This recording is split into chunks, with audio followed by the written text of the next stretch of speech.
अस्सलाम वालेकुम दोस्तों, की हाल चाल है जनाब। तुसी देखते पे हो अपना देश पंजाब टीवी ते मैं थोड़ा मेजबान मोहम्मद नदीम खरल। सब तो पहले अपने चैनल कर लेना सब्सक्राइब ते बेल आइकन ते क्लिक करना है। अच्छी ते बेहतरीन वीडियो का नोटिफिकेशन हमेशा की तरह वीरा भरावां ते सज्जणों ने मिलता रहे।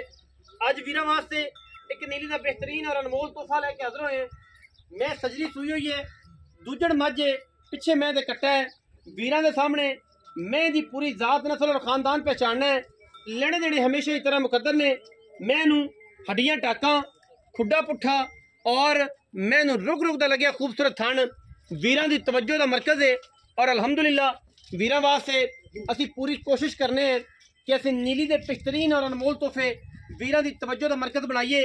अलहमदुलिल्लाह मैनू पलवान दे तुरे वर्गी विचली हड्डी खुड्डा मैनू 1.5 फुट दा रुक रुक दा लग्या खूबसूरत थान।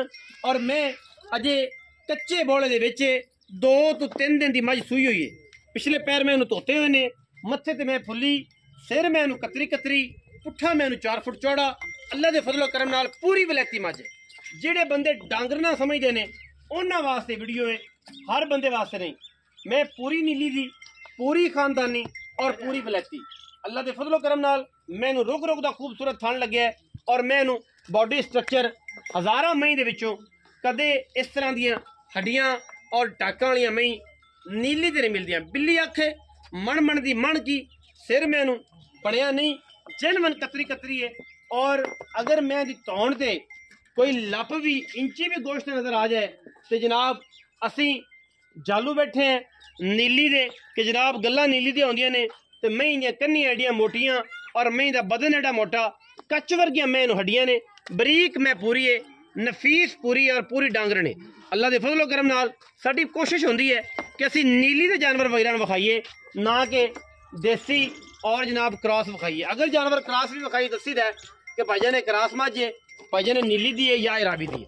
मझां सारियां चंगियां ने, हर इलाके की अपनी खुशबू है, लेकिन असी शुरू तो ही नीली ने प्रमोट करने हैं और अलहमदुलिल्लाह नीली दे मझां शौक करवाने हैं। आम मैं ना कदे विखाइए और ना कदे सानू ये जिहा शौक है।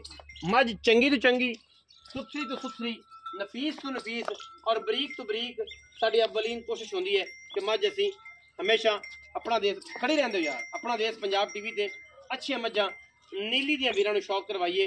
और अज भी वीरां वास्ते नीली दी मझ लैके हाजिर होए हैं। इंशाल्लाह वीडियो अच्छी लगेगी, लाइक करना है, शेयर करना है, सब्सक्राइब करना है और बेल आइकन ते जरूर क्लिक करना है कि डेली दी लेटेस्ट और बेहतरीन वीडियो तुहानूं हमेशा ते मिलदी रहन।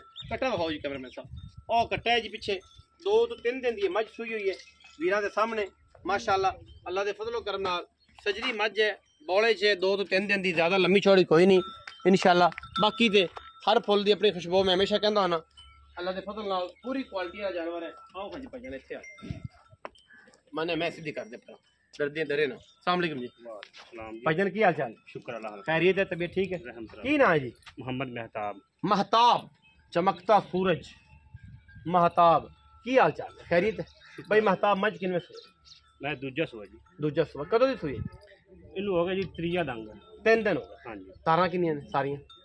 बौड़ा च मझ है जी। अच्छा जी, 12 सिरदार हैं दो टाइम 6 से रोसले 6 से। अच्छा, 2 टाइम दी 12 से जी बच्चे समेत को लप लप बच्चे छड़ते होंगे। बिल्कुल यही क्यों कुछ नहीं, होना बच्चा ज़्यादा ताज़ा बच्चा 2 छड़ी दा बच्चा। छड्डा मिले मोहब्बत प्यार वाला मुनासिब जब मुल्क रहे महताब जी। इंदा मोहब्बत प्यार वाला मोल जी, मोल तो करते पे 5 लाख, तुहाडे वास्ते 4,90,000। 4,90,000 महताब भाई दे कोई लाड़ प्यार भी हो जाएगा?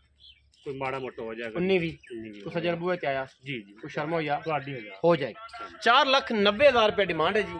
बिच दे लाड़ प्यार है, जेड़े भी वीर नूं समझ आ जाए नंबर स्क्रीन के ऊपर चल रहा है हमेशा ही तरह, ना समझ आए 0300 097 58 51 24 घंटे कॉल और व्हाट्सएप पे मौजूद है। और इंशाल्लाह अच्छियां नीली दियां मझां, जोटियां, कट्टे और चोटे इंशाल्लाह वीरां वास्ते हर टाइम मयसर ने। इंशाल्लाह तुसीं राबता कर सकते हो। अल्लाह दे फजलो करम नाल जिहड़ी चीज़ दसांगे इंशाल्लाह जो फर्क नहीं आएगा। लोगां तरह गल्लां दस के होर ते करांगे और वो काम ना कदे लांतियां ना कीता ना इंशाल्लाह करांगे। पाकिस्तान जिंदाबाद, पाक आर्मी हमेशा जिंदाबाद।